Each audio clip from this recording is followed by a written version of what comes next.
Hi guys, welcome to my channel Blu-ray Ben, and today what we're going to do is sort of be looking into a new 4K Blu-ray player which I bought, which is the Sony UBP X700, and what I'm going to do is sort of an unboxing, review and setup explanation just for anyone out there who's interested in, sort of picking this up, or they've already bought it and they're not exactly sure, what they can do with it and how to set it up.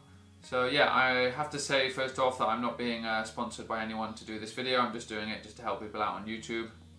So if you enjoy the video, it's giving you some information and I helped you out a bit, please give it a thumbs up and subscribe to my channel if you're interested in more sort of unboxing reviews of equipment related to movies and Blu-rays. And yeah, what we're going to do this in sections, so if you want to skip forward to the setup or to the review or things like that, you will be able to do that, it's no problem at all. And if not, you can sort of sit back and watch the whole video. I'm not an expert in this sort of thing. I do sort of own a lot of equipment related to sort of Blu-ray players, TV, soundbars and things like that. So it is sort of a passion of mine. But as I say, I'm not an expert, so sorry if I make a mistake or you don't exactly understand what I'm trying to explain. But as always with my videos, ask anything down below. I will try to answer you if I can, and if I can, I'll sort of point you to someone who can actually answer your questions. Okay guys, so we're going to have a quick look at the box. I know most people will think, why are you showing us the box? But there are some sort of important things I have to mention before we sort of get into the actual setup and the contents of the inside the box. I ordered this from Amazon Spain, which is obviously Europe. But there are some differences between this player if you order it in America, Australia, UK and Europe. So I'm going to show you what's on this box, and I'll try and sort of give you a heads up if some things are different in different places around the world. So the front of the box obviously is exactly the same, but on the back, if we come here, you can see that this is prepared for 4K content streaming, and we have Netflix and YouTube, which is the two things that I mostly use, so that's good for me. But I have seen unboxings from America where people have shown the exact same player, but they also come with Amazon Video 4K streaming, and this doesn't. So if you're interested in having Amazon 4K streaming, definitely check out what you're buying if you're buying it from Europe or the UK, because I don't think they have it. But if you're really interested, I suppose you could order it from America, but just have in mind the regions. If you buy it from America, it will be a different region to Europe if you're in Europe. This is region B locked, so if you do order it from Europe and you're from America or another part of the world, you have to have that in mind too, that it's not region free. So I hope that made sense. So yeah, 4K streaming in Netflix and YouTube. Obviously this is HDR10, and then here what's a really important thing is the 4K HDR and high-res file playback. So you can sort of put in a USB with all these types of files, audio files, and they do work. So I think basically you can cope with anything you want to give it, and you'll be able to have sort of a perfect crisp audio on this player. And then also you'll have here the information of what cables you need, and I'll go into that closer in a few minutes. So as I said, the box is very important. One other thing that the box doesn't say is Dolby Vision. It doesn't say that it has Dolby Vision, but there has now been a firmware update, and you can actually get Dolby Vision. And when I plugged this in and sort of did the setup, it asked me to do the update, and I had it there already. So if you want to use sort of 4K Blu-ray movies in with Dolby Vision, you will be able to, even though the box says it doesn't have Dolby Vision. Okay, so let's get into what is actually inside the box. Obviously you can see here the Blu-ray player, which I will talk about in a couple of minutes. What I'm going to do is show you what else comes with it, just in case you're interested. It comes with the remote control, obviously, a very tiny one, which I'll talk about and complain about a bit further along in the video. But it does come with the batteries, so that's good. You don't need to sort of going out and looking for batteries. It comes with it. Then you have the multi-language manuals, so from wherever you are in the world, whatever language you speak, you'll be able to understand how to do the setup and any important information if you use them. I don't use them. And then the third and final thing, apart from the Blu-ray player obviously, is the power adapter. This comes with the plug that I use in Europe, because as I said before, I live in Spain, but obviously it will come with your plug for your country. If you're from the UK or from America or Australia, it will have the correct plug. And the reason it's got this sort of chunky power adapter is because they've decided to cut down on weight and size in this player compared to the predecessor, the X800. and basically they've taken out the power board, so they need an adapter, a bigger adapter here on the plug. But it's no problem for me because it's sort of hidden away behind my piece of furniture anyway. But it's something to think about if you're sort of trying to put it into a sort of a small room, you don't have much space and you don't want wires and sort of adapters hanging out. Maybe you could look into a different player because this one has this adapter with it. Okay, so we're going to have a closer look at the Blu-ray player itself. Okay, we're going to have a look at the player itself.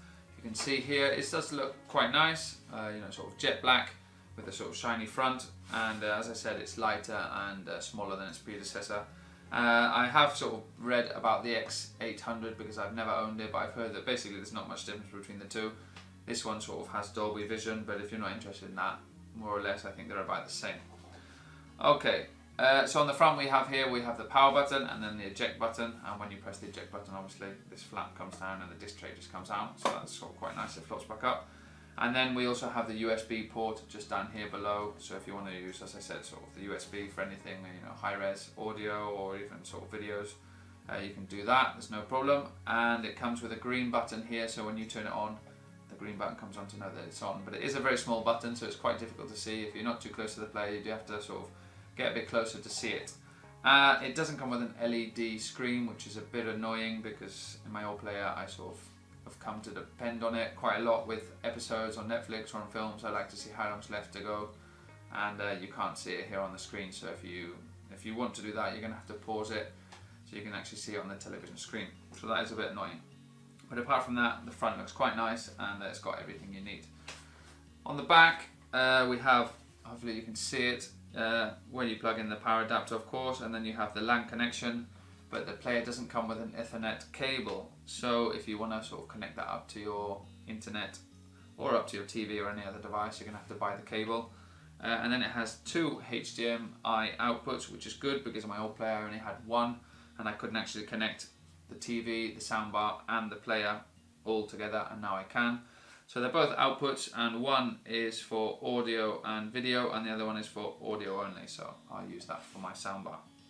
And then we've got the coaxial digital output here.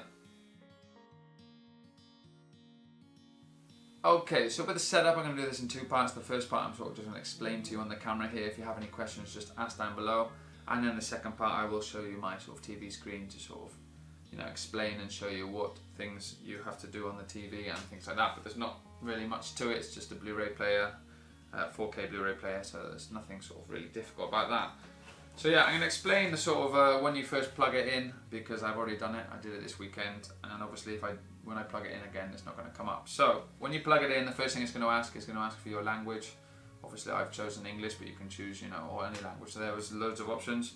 And then another sort of screen comes up, sort of advising you to use a good quality HDMI cable to improve, you know, quality, as this DVD player is so amazing that you need an amazing cable to sort of bring it to its full potential. But don't worry about that. I've been using a sort of a mediocre HDMI cable and I haven't seen any difference.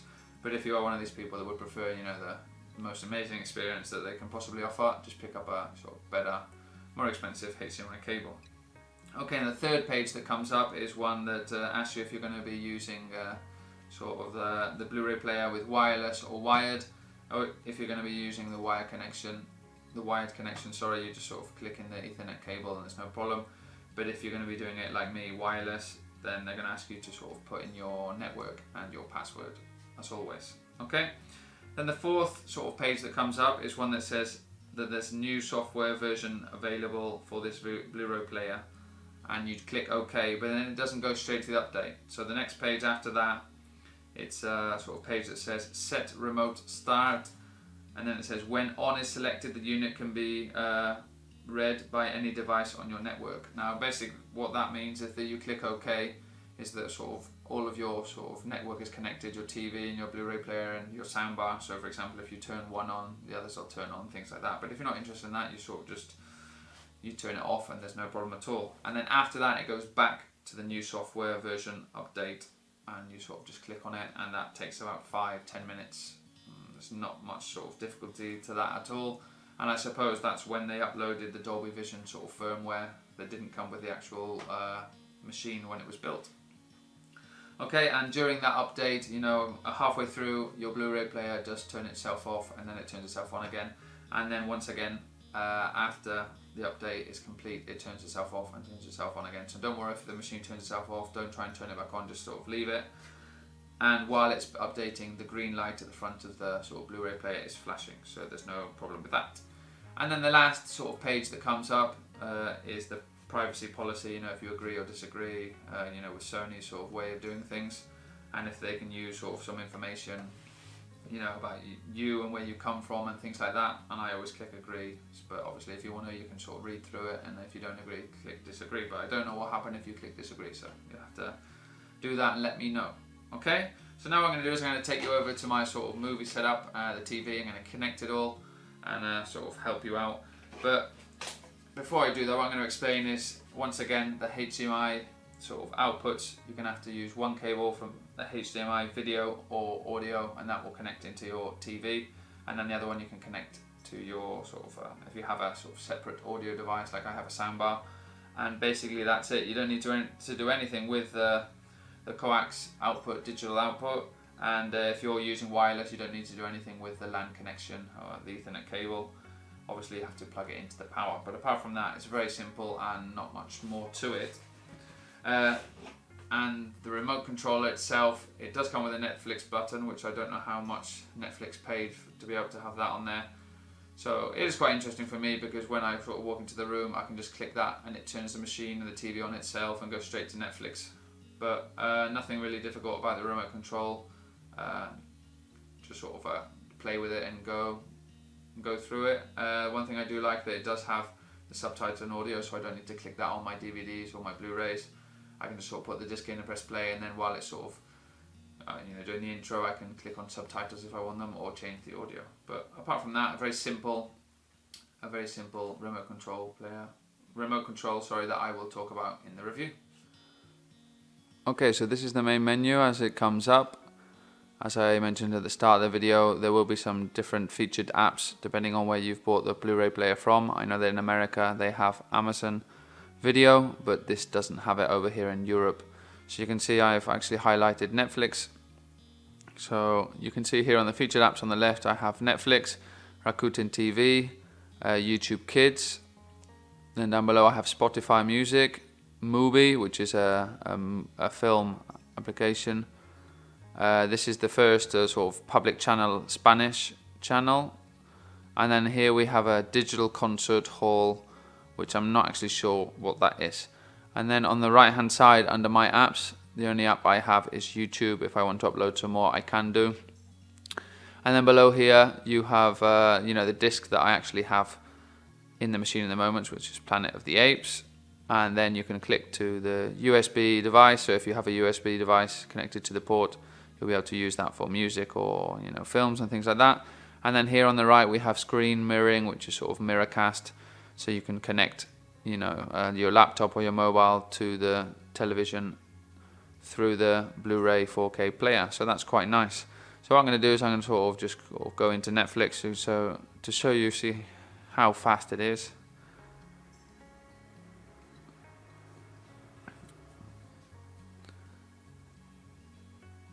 Definitely a lot faster than my old player. So there you can see that's me, that's Ben, Blu-ray Ben, and I go in there and you can obviously see that it goes really nice. That's Sons of Anarchy, which I'm watching at the moment, and then you can go through all the things. And for example, you can see that there. So if I just skip through, for example, this is a Spanish or Mexican series, and very nice. I haven't got the sound on, obviously. I don't want to get flagged on YouTube for using content which isn't allowed. And then what I'm going to do now, I'm just going to exit Netflix, and I'll just go quickly into YouTube so you can see that.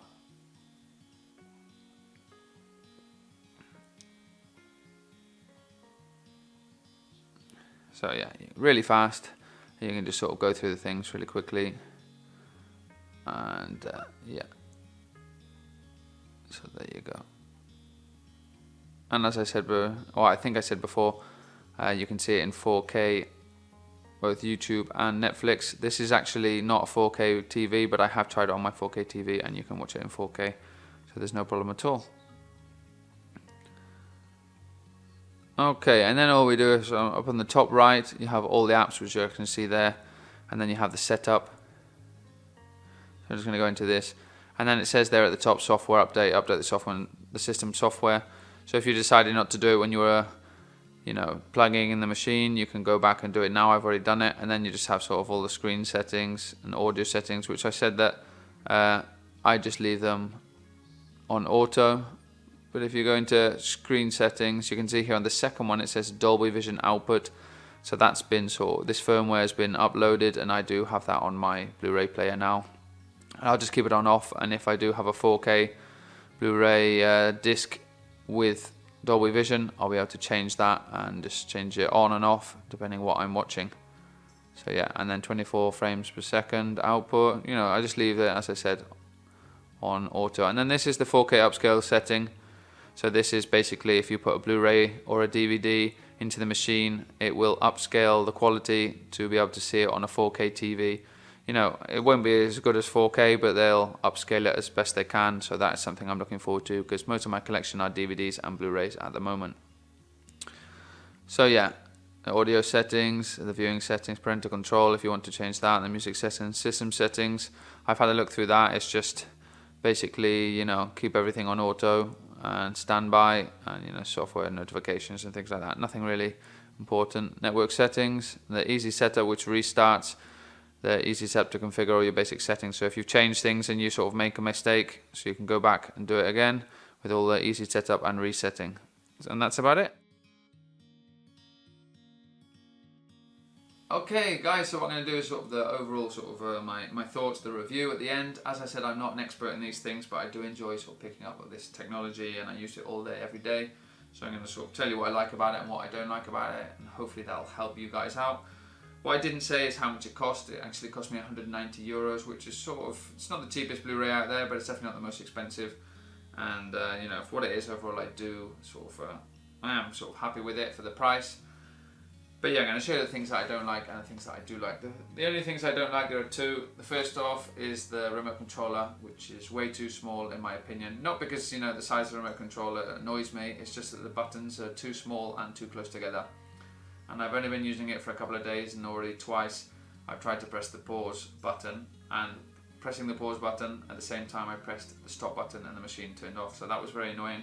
Maybe it's because I've got big sort of fat chunky fingers, but I suppose I'm not the only person that's got big fat chunky fingers, so that might be something to sort of think about. What I'm going to do is maybe see if I can sort of upgrade to a universal remote controller, which will be bigger, but the only problem is that I'll lose the Netflix button, which I actually quite like, and I'll talk about in a minute. So yeah, that's the first thing I don't really enjoy or don't really like about the player. The second thing is like I mentioned earlier on in the video, it doesn't have the LED screen, which I've come to sort of really heavily depend on my other Blu-ray player. Not only because it tells you when it's on and off and things like that, but also it always tells you the running time of a film or an episode, so you know how long's left, or how long you've been watching. And those things they're not so important, but I do use them because if it's late at night and I want to know how long's left in a film, or if I got to go to work and I don't know how long's left on an episode on a series on Netflix, I do use it. So if you want to see it, you basically have to pick up the remote controller, press pause to see it, and then press play again.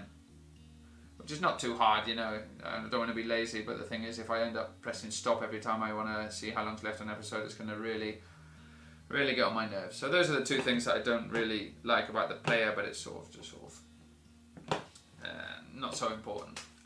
What I like about the player, the size, it's very small, it's very light, I think it looks really nice. It's not the sturdiest of players, it's not one of these players that you think you could sort of drop on the floor and nothing's going to happen. But for the price, you can't expect much more. What I like about the sort of machine itself is that it has the HDMI outputs, 2 of them. My old player doesn't have that, just has 1, so now I can connect all my setup, my soundbar and my TV all together, so that's really good. And the thing that I'm most impressed about it is the speed to load up 4K or Blu-ray disc really fast, about half the time of my other player. and also the streaming content, YouTube and Netflix, so much faster. Not only just sort of loading up, but also, you know, when you're going through the options and when you're sort of skipping forward, skipping back, everything's a lot faster. And as I mentioned before, with this button, you know, I can just sort of come home now and I know I'm going to watch Netflix. So I just click the Netflix button, it'll turn on the DVD player and my TV, turn on everything, and go straight to Netflix. And I don't have to do what I used to have to do, which is sort of turn the player on, turn the TV on, go into the options, click on Netflix, wait for it to load, and then go into my sort of Netflix section. So that's really good. I think that's about it. So basically, if you're looking for a new 4K player and you don't want to spend loads of money, I think this is a great player. Really fast, really light, looks quite nice. Got 2 HDMI outputs, so you can sort of have a really nice setup there. And apart from that, I think it's a really good player that I would definitely recommend to anyone else. As I said, I think I did mention in the other parts of the videos that I don't or haven't used the predecessor of the machine, so I couldn't compare to that, so I'm just comparing to my Samsung, but I suppose it's very similar. And that's about it. So yeah, guys, hopefully you enjoyed the video. Write any questions down below, I'll try to answer them as best I can, and if I can't, I'll point you in the right direction to get those answers. And please give this video a thumbs up and subscribe to my channel if you want to see more sort of unboxings and explanations of things related to movies and Blu-rays. Take care, guys.